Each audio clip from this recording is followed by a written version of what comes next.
Party ने अगर speaker पद को चुनौती देने के लिए नामांकन पत्र बढ़ाया है तो ये अफसोस की बात है, क्योंकि आज तक स्पीकर पद को लेकर के चुनाव नहीं हुआ है। पूरी ऑपोजिशन ने कहा है कि हम स्पीकर को सपोर्ट करेंगे, मगर कन्वेंशन ये है कि डेप्यूटी स्पीकर ऑपोजिशन को मिलना चाहिए। शर्तों के आधार पर कि किसी एक पर्टिकुलर व्यक्ति या पर्टिकुलर पक्ष का ही उपाध्यक्ष हो, वो लोकसभा की कोई परंपरा में नहीं है।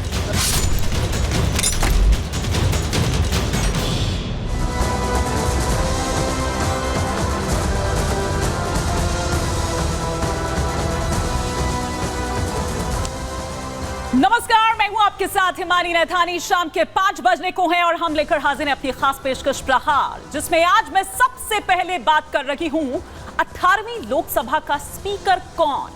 देश के इतिहास में पहली बार है जब लोकसभा स्पीकर पद का चुनाव होने जा रहा है। पहली बार है जब संसद में स्पीकर पर वोट युद्ध छिड़ा हुआ है। आज संसद सत्र का दूसरा दिन था और आज एनडीए और इंडिया ब्लॉक के बीच स्पीकर पद पर जमकर तकरार हो गई। एनडीए की ओर से ओम बिरला ने स्पीकर पद के लिए नामांकन भरा है, जबकि विपक्ष ने के सुरेश को अपना उम्मीदवार बनाया है। लेकिन इस बीच टीएमसी ने कांग्रेस का अड़ना गलत बताया। लोकसभा स्पीकर का चुनाव कल होना है। कल यह तय हो जाएगा 11 बजे जब वोटिंग होगी कि किस पर मोहर लगाई है। क्या ओम बिरला एक बार फिर से यहां पर बाजी मारते हुए नजर आते हैं या फिर के सुरेश। जिस तरह का ये दांव पेच चलते रहे, लेकिन क्या दांव पेच रहे सुबह से, इस पर आइए आपको फटाफट से हम वो बता देते हैं कि किस तरह का जो दांव पेच है वो आज स्पीकर के इस पद को लेकर देखने को मिला एनडीए वर्सेस इंडिया के बीच। और किस तरह की जो प्रतिक्रियाएं हैं वो सुबह से आज जब संसद में ये तमाम सांसद वहां पर पहुंचे थे तो तब किस तरह की प्रतिक्रियाएं सामने निकलकर आई। देश में पहली बार है, जैसा कि मैंने पहले ही कहा, कि लोकसभा स्पीकर का जो चुनाव है ये पहली बार हो रहा है। देश में इससे पहले, भारतीय राजनीति में इससे पहले इस तरह नहीं हुआ है। स्पीकर पर एनडीए और आईएनडीआईए की अगर हम यहां पर बात करें तो वो तकरार देखने को मिली। कल सुबह 11 बजे लोकसभा स्पीकर का ये इलेक्शन होगा। एनडीए उम्मीदवार ओम बिरला ने आज अपना नामांकन भरा। वो तस्वीरें भी सामने निकल कर आई थी और उनके प्रस्तावक बने प्रधानमंत्री नरेंद्र मोदी। ओम बिरला के प्रस्तावक बने थे नरेंद्र मोदी। तो उधर अगर हम बात करें विपक्ष की, आईएनडीआईए ब्लॉक की, तो उन्होंने भी अपना लोकसभा स्पीकर जो प्रत्याशी है वो उन्होंने उतारा है। विपक्ष का जो उम्मीदवार है वो के सुरेश।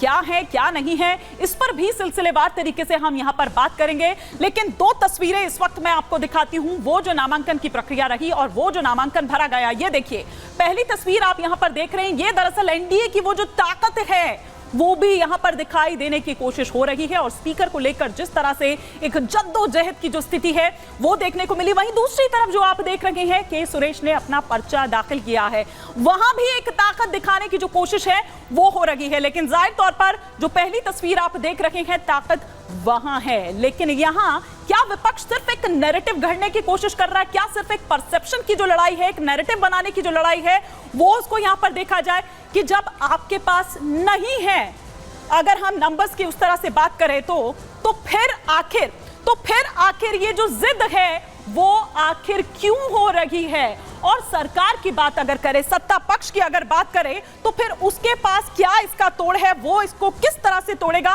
ये देखने वाली बात होगी। लेकिन स्पीकर पर जो ये वोट युद्ध छिड़ा हुआ है उसे लेकर सिलसिलेवार तरीके से वो तमाम तस्वीरें जो हैं और साथ ही साथ तमाम जो ग्राफिक्स के जरिए हम यहां पर आपको जानकारी दे रखे हैं। सबसे पहले हम यहां पर बात करते हैं एनडीए की तरफ से जो प्रत्याशी हैं ओम बिरला। वहीं आईएनडीआईए की तरफ से अगर हम बात करें तो के सुरेश को प्रत्याशी बनाया गया है। आपको याद होगा प्रोटेम स्पीकर के टाइम पर भी उनका नाम सामने आया था। जब महताब को बनाया गया था तो तब के सुरेश को प्रबल दावेदार बताया जा रहा था। अब यहां पर देखिए कि किस तरह से स्पीकर को लेकर जो तमाम चीजें हैं वो निकलकर सामने आ रही है। अब यह देखना होगा कि कल जब 11 बजे वोटिंग होगी तो फिर आखिर किस पर वो मोहर लगती है। क्या हम देखें ओम बिरला पर ये मोहर लगाई जाती है या फिर के सुरेश यहां पर बाजी मारते हुए नजर आते हैं जो आईएनडीआईए के प्रत्याशी है। लेकिन आइए कुछ और तस्वीरें और कुछ और जानकारी जो यहां पर फटाफट से हम आपको दे देते हैं कि अगर सबसे पहले ओम बिरला की हम बात करें, कौन है एनडीए के जो एनडीए के लिए जो स्पीकर के लिए प्रत्याशी हैं वो हैं छात्र जीवन से ही संघ से जुड़े रहे हैं, भारतीय जनता युवा मोर्चा में रहे हैं, 2003 में कोटा दक्षिण से विधायक रहे हैं और लगातार 3 बार विधायक रहे हैं, 2014 से लगातार 3 बार सांसद भी बनते आ रहे हैं।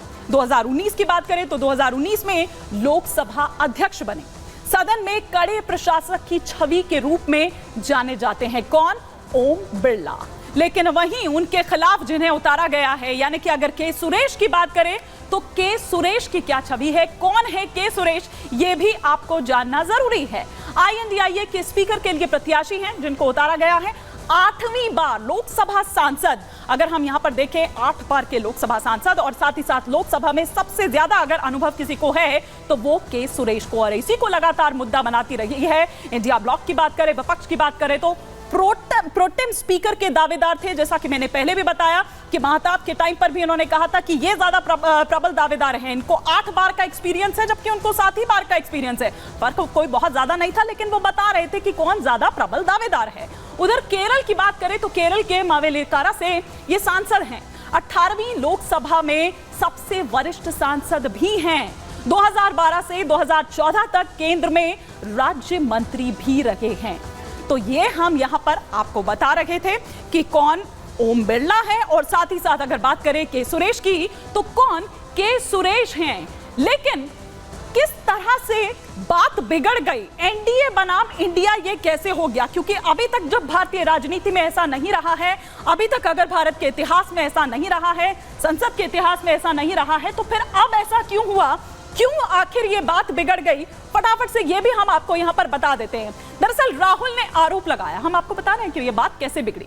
राहुल के आरोप कि सरकार ने कांग्रेस अध्यक्ष खड़गे का अपमान किया है, वादे के बावजूद मल्लिकार्जुन खड़गे को दोबारा फोन नहीं किया गया। ये कौन कह रहा है? ये राहुल गांधी ने आरोप लगाया है। उन्होंने कहा कि फोन नहीं किया, डिप्टी स्पीकर का पद विपक्ष को दी सरकार, ये बात हुई थी, संसदीय परंपरा को सरकार को निभाना चाहिए, ये बात हुई थी। लेकिन राजनाथ सिंह की ओर से क्या बयान दिया? उन्होंने कहा कि कल ही खड़गे जी से बात हुई और 3 बार बात हुई, आम सहमति बनाने के लिए बातचीत की कोशिश की गई, लेकिन आम सहमति नहीं बन पाई। जबकि राहुल गांधी ने क्या कहा था कि वो तो इंतजार ही करते रह गए राजनाथ सिंह के फोन कॉल का। क्या कुछ और कहा, और स्पीकर पर किस तरह से ये तकरार होती रही, फिर बिगड़ गई, राजनाथ सिंह ने क्या कहा, ये तमाम प्रतिक्रियाएं भी हम आपको सुनवाते हैं।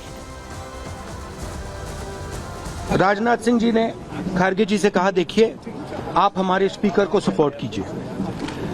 ऑपोजिशन, पूरी ऑपोजिशन ने कहा है, हमने सब के सब से बात की है, पूरे ऑपोजिशन ने कहा है कि हम स्पीकर को सपोर्ट करेंगे, मगर कन्वेंशन ये है कि डेप्यूटी स्पीकर ऑपोजिशन को मिलना चाहिए। राजनाथ सिंह जी ने कल शाम कहा था कि वो खड़गे जी को कॉल रिटर्न करेंगे। अभी तक राजनाथ सिंह जी ने खड़गे जी का कॉल रिटर्न नहीं किया है। वैसे जहाँ तक खड़गे जी का प्रश्न है, एक सीनियर लीडर हैं, मैं उनका सम्मान करता हूँ। कल से लेकर आज तक उनसे 3 बार हमारी बात